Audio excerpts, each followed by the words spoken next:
नमस्कार, मैं हूं संजय शर्मा। आप देख रहे हैं 4 PM न्यूज नेटवर्क।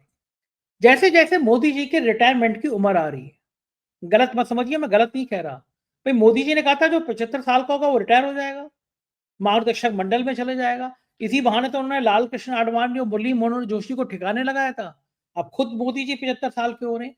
तो जैसे जैसे उम्र पास में आ रही है, वैसे वैसे मामला गड़बड़ा रहा है। अमित शाह जी का मैनेजमेंट गड़बड़ हो रहा है। वरना एक टाइम याद करिए, सुप्रीम कोर्ट के चीफ जस्टिस पर एक महिला ने यौन शोषण का आरोप लगा दिया था।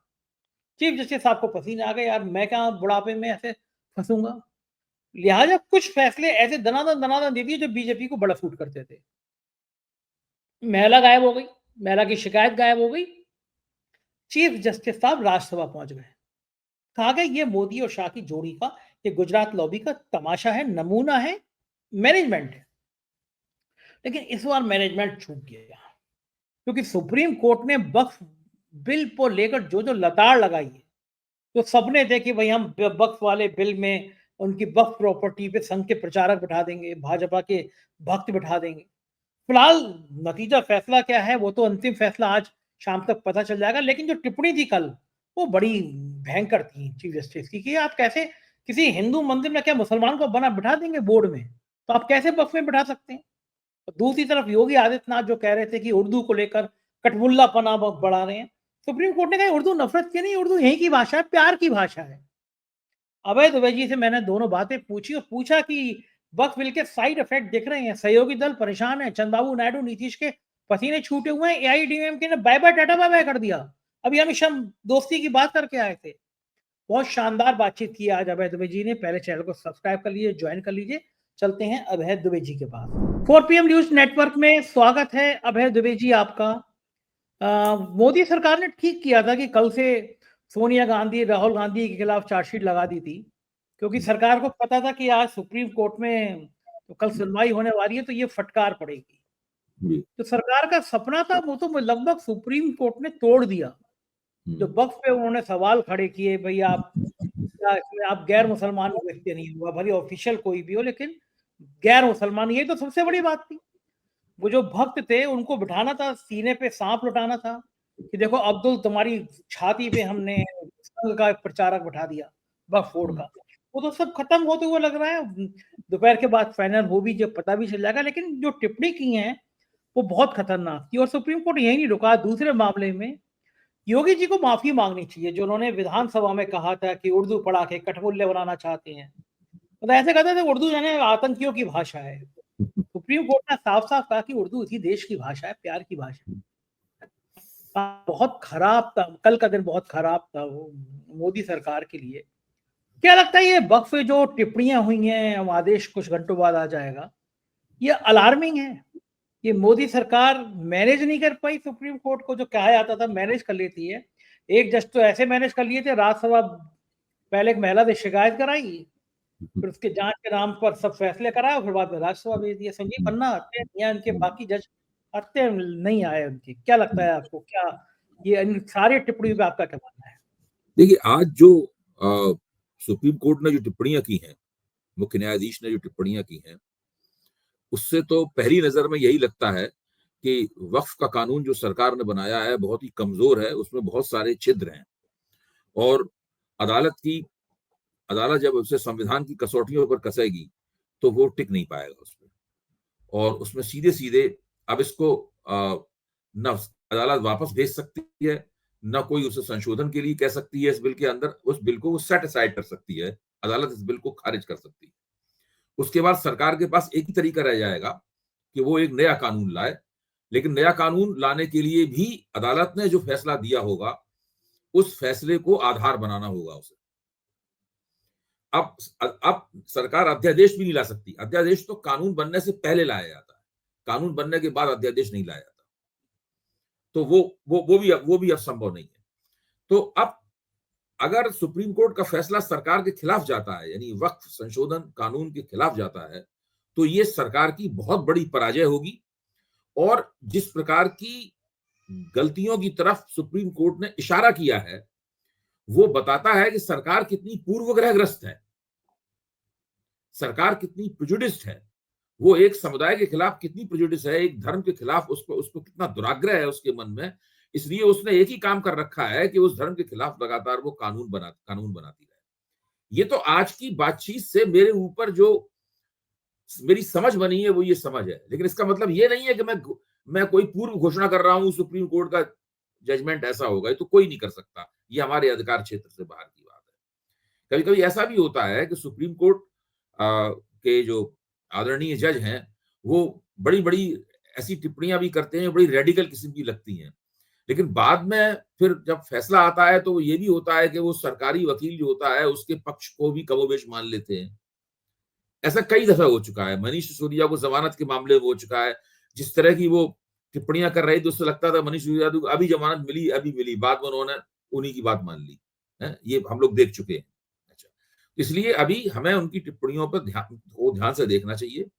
सरकारी वकील क्या कह रहा है, तुषार मेहता क्या कह रहे हैं, उनकी टिप्पणियों को ध्यान से देखना चाहिए और अपना भी दिमाग लगाना चाहिए कि दरअसल इस कानून में है क्या।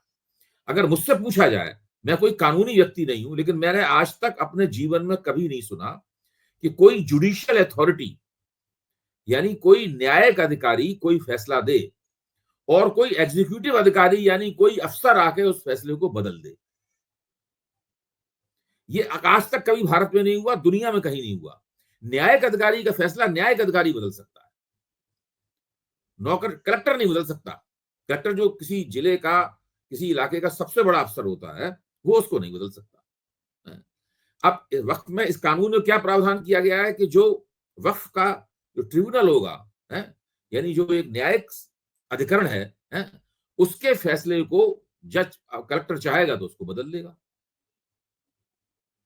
अच्छा, प्रधानमंत्री नरेंद्र मोदी ने हिसार में अभी जो भाषण दिया वो सारा का सारा भाषण वक्फ के ऊपर था। उन्होंने उसमें एक बात कही कि वक्फ कानून पास हो जाने के बाद में किसी भी आदिवासी की जमीन को हथियाने का अधिकार वक्फ के पास नहीं होगा। पहली बात तो वो इस बात को कह के ये पेश कर रहे हैं कि वक्फ का काम केवल जमीनें हथियाना है, जबकि वक्फ अगर कहीं जमीनें हत्या रहा है तो भ्रष्टाचार का मामला है। वो भ्रष्टाचार के अगर वक्फ कहीं जमीनें हत्या रहा है तो वो भ्रष्टाचार का मामला है और वक्फ बोर्ड में जितने लोग बैठे हुए हैं वो सरकार द्वारा ही नियुक्त हैं और सरकार के पास ऐसे अधिकार हैं, ऐसे कानून हैं कि वक्फ बोर्ड के भ्रष्टाचार में हस्तक्षेप कर सके, उस भ्रष्टाचार का उन्मूलन कर सके, भ्रष्टाचार करने वालों को सजा दे सके। ये वक्फ का काम नहीं है। प्रश्न ये है कि क्या किसी आदिवासी को धर्म परिवर्तन का अधिकार नहीं है? क्या आदिवासियों में मुसलमान नहीं है? बहुत से आदिवासी मुसलमान हैं, बहुत से आदिवासी ईसाई हैं। ईसाई आदिवासी अच्छा, और उनको आदिवासी होने के नाते आदिवासी होने के सारे अधिकार भी मिले हुए हैं। साथ में वो अपना धर्म परिवर्तन करके मुसलमान या ईसाई बन गए हैं। तो मुसलमान होने के नाते अगर वो मुसलमान बन जाते हैं, कोई जाता कोई आदिवासी, तो उसको राइट टू प्रॉपर्टी नहीं खत्म हो जाता उसका। उसके पास मान लीजिए एक पेड़ है, एक जंगल का हिस्सा है, एक जमीन है, एक घर है, ये तो अधिकार उसका नहीं खत्म हो जाता ना। अगर उसके पास प्रॉपर्टी है तो मुसलमान होने के नाते किसी वक्फ को वो प्रॉपर्टी वक्फ कर सकता है, यानी खुदा को वो दान दे सकता है। अब मोदी जी कहेंगे कि ये वक्फ ने उसकी जमीन हत्या ली, यहां आदिवासी कार्ड खेल रहे हैं। आप सोचिए मतलब किस प्रकार का गंदा और घिनौना प्रपंच इन लोगों ने रच रखा है। जहां जो मर्जी आए तोड़ मरोड़ के बोलते हैं, हर चीज को अपनी राजनीति के पक्ष में इस्तेमाल करना चाहते हैं, गंदी से गंदी बात बोलते हैं, गलत से गलत बात बोलते हैं, तथ्यहीन से तथ्यहीन बात बोलते हैं और इस देश का मीडिया शर्मनाक तरीके से उनकी तथ्यहीन बातों का भंडा नहीं फोड़ता। अब मैं आपको एक और बात बताता हूं। जैसे वक्त मैं संसद में होने वाली वक्त पे बहस को सुन रहा था, अमित शाह खड़े हुए। अमित शाह ने कहा कि वक्फ बोर्ड में कोई भी गैर मुस्लिम नहीं होगा। बार बार उन्होंने कहा और अखबारों में ये बात छपी भी उनकी। आप कानून उठा के देख लीजिए, कानून में पूरी व्यवस्था है उनके मुसलमान ना होने की, गैर मुसलमानों को उसमें शामिल होने की। यही सुप्रीम कोर्ट ने भी आज पूछा है कि क्या आप किसी, उन्होंने सरकारी वकील से पूछा क्या आप किसी हिंदू मंदिर या ट्रस्ट में मुसलमान के होने की इजाजत देंगे? तो ये सब जो हो रहा है, ये सरकारी लोग समझते हैं कि बाकी सब दुनिया बेवकूफ है। देखिए ये इनका इनका जो कट्टरपंथी तबका है जो इनका समर्थक है, इनका विचारधारात्मक समर्थक है, ये कुछ भी कहें उस पर तालियां बजाता है, उस पर हिंदू राष्ट्र की जय का नारा लगाता है, भारत माता की जय बोलता है, वगैरह वगैरह। इस प्रकार उस एक तबके को मैं मानता हूं कि वो तबका 90 के दशक से अब तक उसका आकार बढ़ गया है पहले के मुकाबले। जब 84 में भारतीय जनता पार्टी की केवल 2 सीटें रह गई थी, उस वक्त कृष्णलाल शर्मा कमेटी ने कहा था कि भाजपा को इतने वोट तो मिले ही हैं जितने जितने हम चाहते थे कि मिलने चाहिए, हमारी विचारधारात्मक ताकत है, उतने वोट तो मिले ही हैं, इसलिए निराश होने की आवश्यकता नहीं है। मतलब वो 2 सीटों के बराबर वोट भाजपा को मिले थे, मतलब वो उनकी उस वक्त विचारधारात्मक ताकत थी। उसके मुकाबले ये विचारधारात्मक ताकत अब बढ़ गई है, इसमें कोई शक की बात नहीं। लेकिन विचारधारात्मक ताकत इतनी नहीं है कि इनको अकेले उस बात पे चुनाव जिता सके। चुनाव ये केवल सुशासन के दम पे जीतेंगे, और विपक्ष की साख खराब थी इसलिए चुनाव जीतते रहे पहले। अब विपक्ष की साख की भी वोटरों को कोई चिंता नहीं, विपक्ष तो सत्ता में है ही नहीं। कब तक विपक्ष की साख का हवाला देकर आप चुनाव जीतते रहेंगे? अंततः तो विपक्ष अंततः वोटर जो है वो आपके सुशासन को कसौटी पे कसेगा। आपने 3 तलाक कर दिया, आपने वक्फ कर दिया, ये सब करने से आपको वोट नहीं मिलने वाले हैं। आपका जो एक आइडियोलॉजिकल फ्रिंज है, आपके जो कट्टरपंथी सपोर्टर हैं, वो आपके साथ थे, हैं, आगे भी रहेंगे। वो धीरे धीरे करके बढ़ रहे हैं, लेकिन अभी वो उस संख्या से बहुत दूर हैं जब उनके दम पर आप इस देश की सत्ता पर कब्जा कर सके। तो भारतीय जनता पार्टी इस प्रकार की हथकंडेबाजी करने से चुनाव नहीं जीत सकती। मुझे इस बात का पक्का यकीन है। वो समय दूर दूर तक दिखाई नहीं पड़ रहा है कि जब इस तरह की बातें करने से चुनाव जीता जा सके। और ये अगर ये चाहते हैं कि अब संसद में भी झूठ बोल रहे हैं, संसद के बाहर भाषण दे रहे हैं, उसमें भी झूठ बोल रहे हैं, आपके प्रवक्ता लोग भी झूठ बोल रहे हैं। प्रधानमंत्री ने अपने हिसार के भाषण में ये भी कहा कि गरीब विधवाओं ने हमें पत्र लिखे, इसलिए हमें 2013 के वक्फ कानून में संशोधन करना पड़ा। उन्होंने कोई आंकड़ा नहीं दिया कि कितनी विधवाओं ने पत्र लिखे, और ये बात संसद में भी नहीं कही गई। ये प्रधानमंत्री एक नया नुक्ता लेके आए। आप सोचिए किस किस तरह की ये लोग बातें करते हैं पब्लिक को उल्लू बनाने के लिए। महिलाओं ने मतलब खत लिखी, कमाल की बात है ये। कुछ भी करते हैं, मतलब कुछ भी का मतलब कुछ भी करते हैं ये। हर और ऐसी चीज का कहानियां, हर चीज, और ये अंबेडकर की जयंती के मौके पे बोल रहे थे, हर चीज का राजनीतिक दोहन करने की कला अगर कहीं है तो वो इन लोगों के पास है। हालांकि उसमें भी वो कला का सबसे भद्दा संस्करण इनके पास है। भाई एक राजनेता है, हर चीज में राजनीति करेगा। राजनीति करने का कोई तरीका होता है भाई, उसकी राजनीति करने की कोई नफासत होती है, उससे कोई मतलब नहीं है इन लोगों का। अच्छा ये तो सब बात कहते हैं कि बिल्कुल शो करने में अपने साहेब पीछे नहीं है। एक बार आपको याद होगा कि अपने निर्वाचन क्षेत्र में वो एक दलितों के पैर धोने के लिए बैठ गए थे। अभी एक आदमी जूता नहीं पहन रहा था, उसको जूता कह रहे थे, मैंने जूता पहनाने वाला वीडियो बनाने थे, कभी पीछे नहीं हटते। मतलब वो जो ब्रांडिंग का खेल है कि अगर वो कहीं पे भी मोर को दाना खिलाएंगे तो उसकी ब्रांडिंग, साधना करने केदारनाथ के मंदिर पहले जाएंगे से तो। तय करके योजना बना के चलते हैं। आप क्या समझते हैं कि इस व्यक्ति ने, वो कौन सा व्यक्ति इसने कसम खाई थी कि नरेंद्र मोदी अगर जब तक प्रधानमंत्री नहीं बन जाएंगे मैं जूता नहीं पहनूंगा? मैंने तो उसके बारे में आज तक नहीं सुना।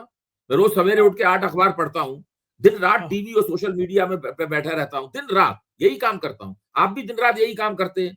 कभी आपने सुना था इस आदमी का नाम? ये आदमी कहां से प्रकट हो गया अचानक?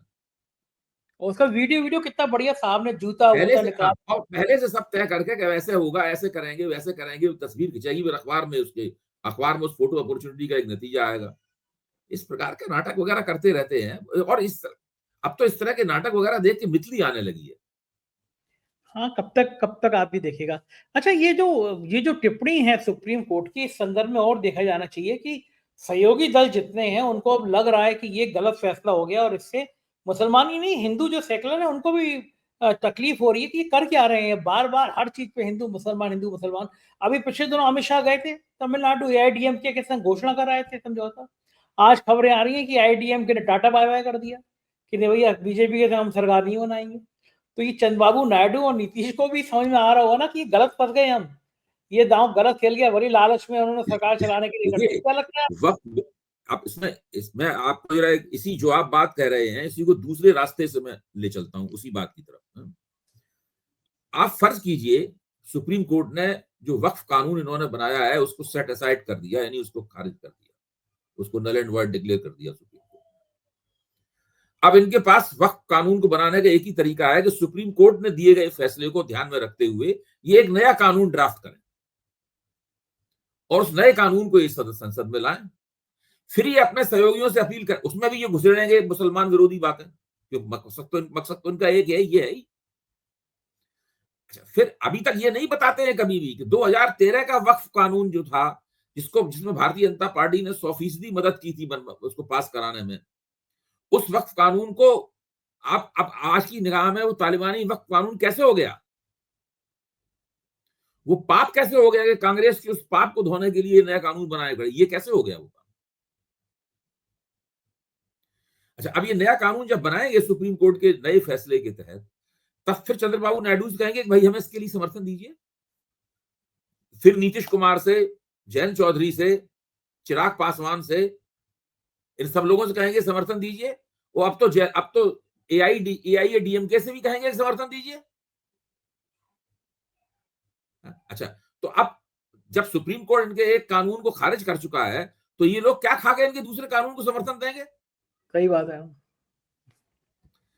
इसके बाद अगर सुप्रीम कोर्ट ने खारिज कर दिया तो इनको ये पूरा मसला ठंडे बस्ते में ही डालना पड़ेगा। और बेइज्जती अलग से हो जाएगी कि मतलब जिस कानून को लेकर बेइज्जती इतना की इन लोगों को कोई परवाह नहीं है संजय जी। आप बिल्कुल, आप बेइज्जती की उनको परवाह होती है जो लोग थोड़े से संवेदनशील होते हैं। बेइज्जती की इन लोगों को कोई परवाह नहीं। ये गोदी मीडिया के जो एंकर आप बताइए, किसान आंदोलन ने जब इनको 3 संसद में पास किसान कानूनों को वापस लेने के लिए बाध्य किया, तो नरेंद्र मोदी क्या भाषण ढूंढ के लाए कि मेरी तपस्या अधूरी रह गई, हम आपको अपनी बात समझा नहीं पाए, हमने तो आपके कल्याण के लिए ये किया था। यही सुप्रीम कोर्ट फैसला दे देगा तो यही कहना शुरू कर देंगे कि मेरी तपस्या अधूरी रह गई, मैं मुसलमान भाइयों का कल्याण नहीं कर पाया, अभी सुप्रीम कोर्ट को हम अपनी बात नहीं समझा पाए, आगे फिर कभी समझाएंगे। इस प्रकार की बातें करने लगेंगे। आप क्या बात कर रहे हैं? अच्छा भई, ये बड़ा मजेदार सीन था। मतलब वो नाटक का मैं बता रहा हूँ आपको। पिछले दिनों दीपावली पे मैं अबू धाबी में था, दुबई में था। तो अबू धाबी की मस्जिद देखने गया मैं। मस्जिद में निकल रहा था तो वहाँ भी कई लोग मिल गए, 4 पीएम को देखते थे, पहचान लिया, अच्छा लगा मुझे। वहीं बाहर बड़ा-सा प्रधानमंत्री जी का फोटो लगा था। अबू धाबी की मस्जिद घूम रहे थे वहाँ के शेखों के साथ और वहाँ के जो धर्म के लोग मस्जिद की देखभाल करते हैं उनके साथ। कि यानी अबू धाबी की, दुबई की मस्जिदें बहुत सुंदर हैं और हिंदुस्तान की मस्जिदों के अंदर मंदिर हैं।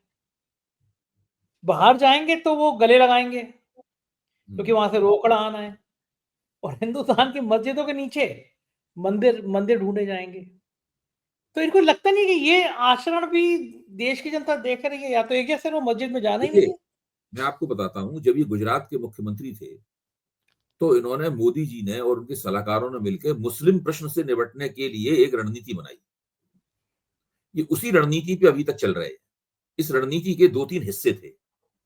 इसका पहला हिस्सा ये था कि मुसलमान समाज में से छोटे-छोटे उन हिस्सों को छांटो जिन्हें अपने समर्थन में दिखाया जा सके। जैसे वोरा मुसलमानों को छांटा जाए। वोरा मुसलमान मुख्य तौर पर व्यापारी होते हैं, सरकार का समर्थन उन्हें चाहिए होता है, और गुजरात के जो गुजराती वोरा मुस्लिम हैं वो मोदी जी के प्रशंसक के तौर पर सामने आए और उनको उन्होंने राष्ट्रीय अंतरराष्ट्रीय मंच पे, डायस्पोरा में भी बहुत है, उनको पेश किया। शियाओं को उन्होंने छांटा क्योंकि शियाओं से सुन्नियों की चलती है, सुन्नी अक्सर मारते हैं शियाओं को, तो शिया लोगों को जनसंघ, पहले जनसंघ और भारतीय जनता पार्टी में थोड़ी सी उनकी तरफ रुझान होता है। लखनऊ के शिया और जम्मू कश्मीर के शिया जो है वो इनके पक्ष में रहते हैं, उनको इन लोगों ने छांटा। इसके बाद में कुछ औरतों का एक छोटा सा गुट तैयार किया गया और 3 तलाक के नाम पर बताया गया कि ये मोदी भाईजान की समर्थक हैं। एक बाकायदा एक प्रोग्राम डिजाइन किया गया, इस प्रोग्राम का नाम था शुक्रिया मोदी भाईजान। शुक्रिया मोदी भाईजान। हाँ, शुक्रिया मोदी भाईजान, ये भी इसी का हिस्सा है। ये सब चीजें इसलिए की गई ताकि लगातार इस तरह की फोटो अपॉर्चुनिटीज बनती रहें और पश्चिम के जो लिबरल्स हैं, उन लिबरल्स के सामने ये बताया जा सके कि मोदी जी किस तरह मुसलमानों के हित में काम कर रहे हैं।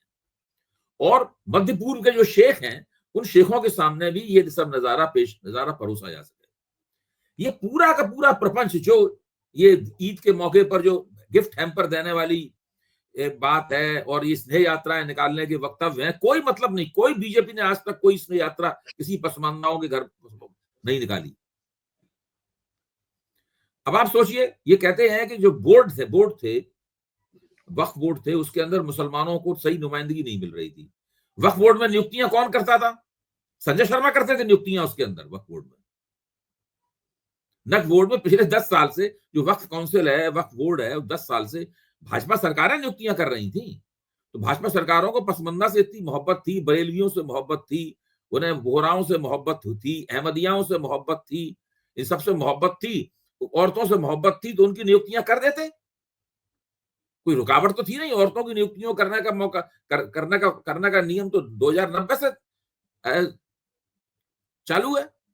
तो मैं ये हाँ, मेरा आपसे तो आपकी हो गया। आपकी बात तो ठीक है कि ये इस तरह का नाटक करते हैं। दूसरी एक चीज और बड़ी थी, योगी आदित्यनाथ ने उर्दू को लेकर विधानसभा में बहुत जी। अभद्र भाषा का इस्तेमाल किया कि कटहुल्ले पैदा करोगे आप।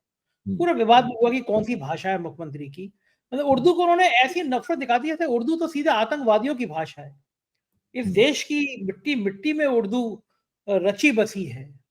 लोग पुराने जमाने के लोग तो उर्दू और अंग्रेजी जानते थे। कई कई लोग तो ऐसे मिलते हैं मुझे संजय जो जी, कि मैं आपको एक युक्ति बताता हूँ, एक ट्रिक बताता हूँ।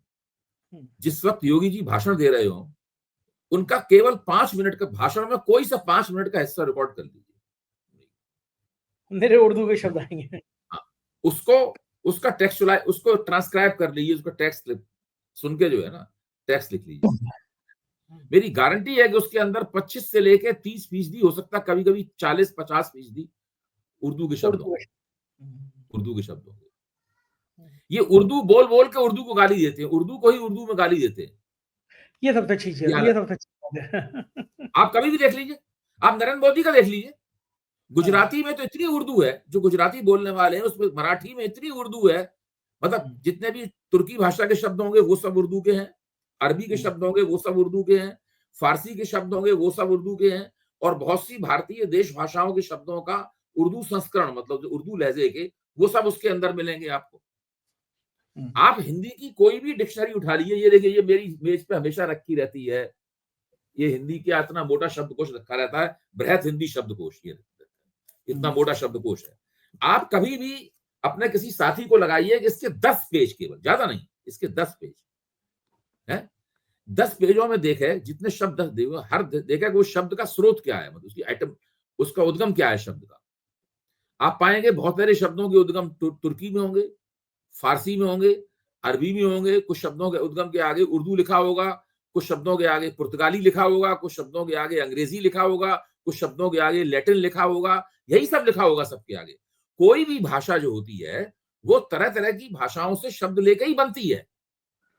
ये राष्ट्रीय स्वयंसेवक संघ के लोग और ये योगी आदित्यनाथ तो अलग ही किस्म का संस्करण है, ये राजनेता का। हाँ, तो वो तो अजीब ही किस्म का संस्करण है ये। इन सब लोगों को भाषा के बारे में कुछ भी नहीं मालूम है, कुछ भी नहीं मालूम है भाषा के बारे में। रामचरितमानस, जिसको 5वां वेद कहा जाता है, वो फारसी के शब्दों से भरा हुआ है। बस ये केवल इस बात पे अलग से अध्ययन हुए हैं कि रामचरितमानस में फारसी का प्रयोग उसके ऊपर। इन लोगों को कुछ भी नहीं मालूम है। देखिए, इन्हें ईसा केवल मसीह ने कहा था कि हे ईश्वर, इन्हें माफ कर दे, ये नहीं जानते कि ये क्या कर रहे हैं। ये शब्द इन लोगों के लिए ही उचित है। हाँ, सही बात है। इन्हें रंगों के आधार पर, इन्हें भाषा के आधार पर सिर्फ नफरत फैलानी है। ये बहुत कुछ बड़ी नहीं, लाइनें नफरत हैं। शब्द भी उर्दू का है, नफरत शब्द भी नफरत, उर्दू का है। वो एक वो बहुत अच्छी कविता है, वो लाइनें थी ना शेर की, परिंदों क्या फिरका परस्ती क्यों नहीं होती, कभी ये मंदिर पर भारतीय जाकर। जनता पार्टी के भारतीय जनता पार्टी के 100 सांसदों को एक लाइन में खड़ा कीजिए, वो सारे के सारे कुर्ता पहने होंगे। सारे सांसद, एक दो को छोड़ के सारे के सारे लोग कुर्ता पहने होंगे। कुर्ता शब्द तुर्की भाषा का है। उनमें से आप नीचे निगाह डालिए तो उसमें से कम 70-80% पजामा पहने होंगे। पजामा शब्द फारसी भाषा का है। गजब है। इनमें से कितने लोग हैं तंदूरी रोटी खाते होंगे। तंदूर, ईरान से हिंदुस्तान में लोग आए तब तंदूर साथ में लेके आए। आलू की सब्जी कितने लोग खाते होंगे इसमें। अंग्रेज अपने साथ आलू लेके आए, भारत में थोड़ा बनता था, वो हिंदुओं की पैदाइश थोड़ी ना है आलू। चूंकि अंग्रेजों ने पहाड़ों पे आलू बोया, इसलिए उस आलू को पहाड़ी आलू कहा जाता है। ये तो इन लोगों की हालत है। इनमें से कितने लोग कहेंगे आज संसद में चर्चा हुई। आप योगी जी कितने बार बोलते होंगे चर्चा शब्द, मोदी जी कितने बार चर्चा शब्द बोलते होंगे, अमित शाह बोलते होंगे चर्चा, हर कोई बोलता होगा चर्चा शब्द, इसे पूछो चर्चा शब्द कहां से आया? चर्चा शब्द फारसी का शब्द है, संस्कृत का नहीं है। फारसी में चर्चा पुल्लिंग होती है, हिंदी में स्त्रीलिंग होती है। फारसी में चर्चा होता है, हिंदी में चर्चा होती है। इब्ने इंशा की मशहूर गजल है ना, तो गुलाम अली ने गाया है, कल 14वीं की रात थी शब्बर रहा चर्चा तेरा। शब्बर रहा हिंदी में अगर चर्चा। कहा, हिंदी में होता तो शब्बर रात में चर्चा होती, वहां होता है, बस ये फर्क है। इन लोगों को किसी बात के बारे में कुछ भी नहीं पता। कुछ ने कहा चांद है, कुछ ने कहा चेहरा तेरा। गजब लोग हैं भाई। अभय जी बहुत बहुत शुक्रिया, आज आपने बहुत मजेदार मजेदार बातें हमें बताई, अपना समय दिया, थैंक यू सर। ये थे अवैध दुबे जी और पूरी बातचीत आपने सुनी। मुझको यकीन है आपको लगा होगा कि आज अवैध दुबे जी ने कमाल कमाल की बातें की हैं। कैसा लगा वीडियो बताइएगा जरूर, चैनल को सब्सक्राइब और ज्वाइन करना ना भूलें। शुक्रिया, थैंक यू।